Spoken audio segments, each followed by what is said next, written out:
Hello, everybody, and welcome to CCCLXVI, the podcast where we talk about the last movies from the last week. That was a bit fast, but I don't want to continue talking about how fast we're doing the podcast name, because it gets really boring really quickly. Yeah. We said last time that we were going to talk about the kid, and it was good. You know, it was fine. It was boring at parts. It was boring, hence why we fell asleep. Or I fell asleep the last time. So yeah, this week is the week before we go to Disneyland, by the way. So next week, there may or may not be an episode, and if it is, it's going to be a short one, because this week, or next week, was supposed to be the first week of summer. However, we're going to Disneyland, which means that while it is technically in summer, it's not summer for the podcast, because whenever it is summer for the podcast, we're going to be going to a 10 movies a week schedule. However, we're going to be in Disneyland, which means we're not going to have that much time to be watching movies. There may be just a short 5-episode week, or there may just be a no episode next week. Just so you know. Yeah. But if we do, I don't know, we might do something, we might not. I was thinking that we might do like some sort of vlogish type thing in Disneyland, and we can talk about our stuff. That would be on the CCCLXVI YouTube channel, by the way, which you guys need to check out. It is, if you go to why can't where we you're just talk listening to about the that? podcast. Why can't we just talk about that this episode? Talk about what this episode? Not this episode. How come we can't talk about that, like, this episode? Yeah. How come we can't talk about this podcast? What, this podcast? The YouTube channel. We're not going to be talking about the YouTube channel. What do you mean? That's what you said we're going to do in another No, we're going to be episode. talking about Disneyland and stuff. We're going to upload that to the YouTube, to the CCCLXVI official YouTube channel, which is on our Soundcloud page, if you're most likely listening from there. Not quite sure where else you would be listening unless people are downloading that and putting it on other podcasting places. So yeah, if you want to try to check that out next week, we might be uploading some stuff. We might not be though. No promises. We'll keep you updated in the next episode you hear from us, which may be next week, maybe the week after that. I don't know. It probably won't be a full-length episode, but we might just get a short little something out. So, yes. We had Spy Kids week this week. And the first episode of the podcast, I said, we're probably going to do Spy Kids some week. And this is that week. We were about to go off to Disneyland and stuff, and I was figuring, we hinted to this earlier in the first episode, so we might as well get this out of the way now. And these films are awful. But by the way, I would not recommend watching really any of these. Well, I mean, maybe Spy Kids. The original Spy Kids isn't that bad. It's a nice little fun film. But after that, it goes downhill real quick. And by the way, we're doing Spy Kids 1 through 4. I think that's the only Spy Kids that there are. We're also including Shark Boy and Lava Girl, which is also directed by Robert Rodriguez, who's a great director normally, not with Spy Kids. And this sort of was like another sort of kids film directed by him. Yeah. So I just felt like we needed to include that in there too. It's also awful, like the other Spy Kids film. So we're going to be talking about this in chronological order with Shark Boy and Lava Girl stuck in at the last part. We're probably not going to talk about that for very long. So the original Spy Kids. Now, I actually like this film. I have very fond memories of watching this film whenever I was younger. So that's my thoughts. I do have a little bit of a nostalgic bias towards this film, because I watched this film quite a lot whenever I was younger, and not so much with the later films. I'm going to rate this a 6. A 6? I'm going to rate it a 6 as well, which is a little bit high for this film, but, I mean, it's a kid's film, so you can't criticize it too much. We're viewing this as a kid's film. But if we're saying, like, for adults and stuff, then... Don't watch this if you're an adult, but... but it's a great kids film. I enjoyed myself watching it, I can't say I watched any of these films. Well, Spy Kids 4 is awful. But I can't say I've watched any of these films and was not entertained, other than Spy Kids 4, because I hated Spy Kids 4. It's so bad. Basically, if you listen to Hello Internet, which we talk about a lot in this, they have a thing when... It's often talked about the point in which you go past something is that you reach a point, and if you go past that point, you reach a point where something becomes so bad it's good. And they were talking about the Maryland flag, so it's called the Maryland point, at least on this podcast that we listen to. And so Spy Kids 2 and 3 both hit the Maryland point. Spy Kids 4 goes past the Maryland point. So far, it winds back around and is awful. Yeah. But, I mean, Spy Kids doesn't even really hit the Maryland point. I think it's okay. I think Spy Kids is okay. It does have some nice, cute little scenes. I can say that because it's a kids film, right? Yeah. Cute, whatever. Like a little puppy. Like a little baby and a puppy. Yeah. What we're gonna talk. We're stupid. So, Spy Kids. Yeah, the acting isn't that bad, but it's funny.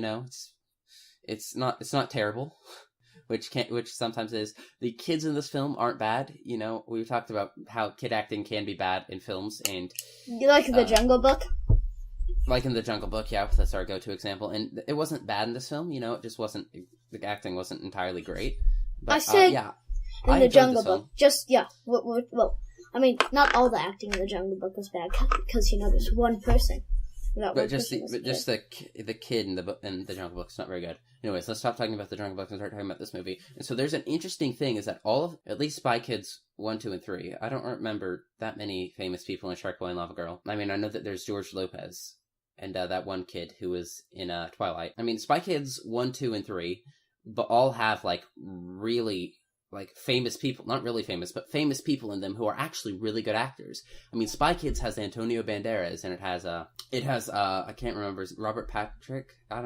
Maybe? The T-1000 is who I remember him as. It has that in that. It has a bunch of Alan Cumming as well.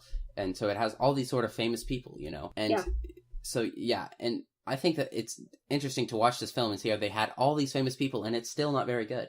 And then you have Spy Kids 2, so we already gave Spy Kids a 6 out of 10. I'm going to give Spy Kids 2 a 4 out of 10. It's not terrible, but it's not very good. And so Spy Kids 2 basically has cameo performances by a lot of people, but it has Antonio Banderas. It basically had it didn't have the T-1000 in it, but it did have Bill Paxton, Steve Buscemi, Ricardo Montalban. I love Steve Buscemi. He's probably one of my favorite actors. I think I talked about that earlier when we were talking about Oh, I know exactly what our quote is. I know what our quote at the end of the whatever is going to be. Yeah, you know what it's going to be. You better know what it's going to be, Benji, right? I think. Here, let me see. Yeah. Is it your Skype? Yeah, it's my Skype thing. Yeah, that's what we're going to say. Okay. So, yeah, Steve Buscemi is absolutely fantastic in this. This is the only reason why this is not a 1 out of 10, is because of Steve Buscemi's performance in this film. Yeah, I'll rate it... It's phenomenal. I'll rate it a 4.5 out of 10. I'll rate it that. Yeah, I mean, I'd give it maybe a 2 out of 10 without Steve Buscemi, but Steve Buscemi is really good in this film. And, you know, that's the thing about Steve Buscemi, is that he always is incredibly good in, like, everything that I've seen him in. You know, he's always just incredibly good. Like, I can't think of a single Steve Buscemi movie that I've seen and I haven't loved his performance. Which might just be me biased towards him, because I like him a lot. He's a great actor. Yeah. So yeah, we both gave this lower. Now, Spy Kids 3, I'm going to give a 2.5. It only has Steve Buscemi for a little bit, but this one has even more. Ricardo Montalban plays a much, much larger role in this. Also, for Spy Kids 2, they gave Ricardo Montalban a flying wheelchair, which really also in Spy Kids 3.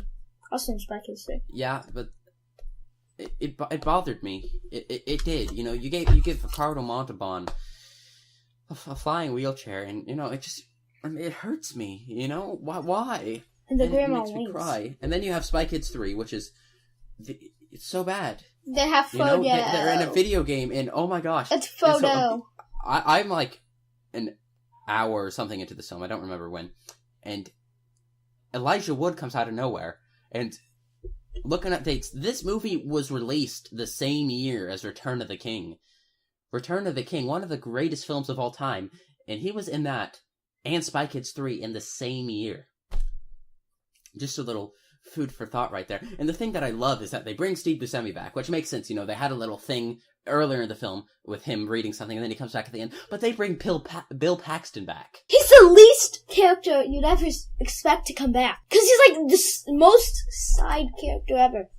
I made a joke, and then Bill Paxton comes back, and he came back, and I was like, what? It was like after... Was it? I don't remember the order that they come back in. But I was like... And then Bill Paxton comes back, and there he was, and I was like, why? Also, you have Danny Trejo as Machete. You also have Sylvester Stallone in this movie as well. You also have George Clooney in Spy Kids 1 and 3. He didn't appear in 2, though. I don't think. Yes. But Sylvester Stallone's performance in this film is so bad. I'm pretty sure he won a Razzie for it, which, by the way, Benji, is basically...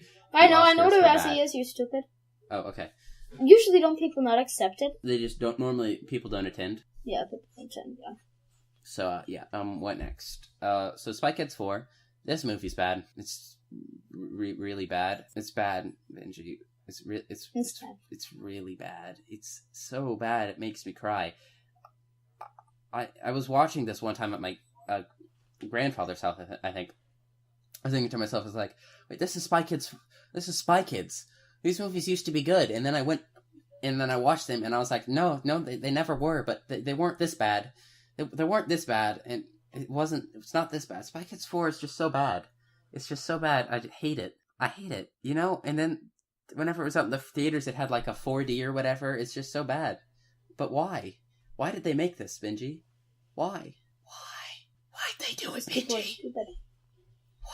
Because people are stupid. I'll tell you why. Because the money. Because God stays in heaven. Do you think God stays in heaven? Because he too lives in fear of what he's created. Save it for the end. Down here on earth. Basically, I'm pretty sure God stays in heaven because he doesn't want to watch this awful movie, right? He's afraid of creating Spy Kids, man. And then we have Shark Boy and Lava Girl. God. Yeah. Just so you know, I'm giving a 1 out of 10 to Spy Kids 4. To Spy Kids 4. I don't. George Lopez is the Electro Man in this, and it doesn't even make any sense. I don't know what's going on, and I don't like it, and it makes me cry. So the last two I'm giving 1s. Are you giving Shark Boy and Lava Girl a 1? I don't know. They had some interesting parts, and I don't know. I liked this film as a kid, and it was nice. Maybe a 2. I'll give it a 2 as well. Yeah. This is going to be a short week because these movies are terrible, and we don't have anything to say about them because they're bad. So, yeah. And, 12 minutes. Do you think God stays in heaven because Spy Kids exists? I do. Oh, yeah. And do you think God stays in heaven because he... Which is by far the best quote, like, out of all of these movies is that, which is really deep and stuff for a Spy Kids film. Yeah, but do you think God stays in heaven because he too lives in fear of what he's created? He too lives in fear of what he's created. Down here on Earth? Down here on Earth. Why are you looking at me like that? I'm no loon. Okay, and goodbye.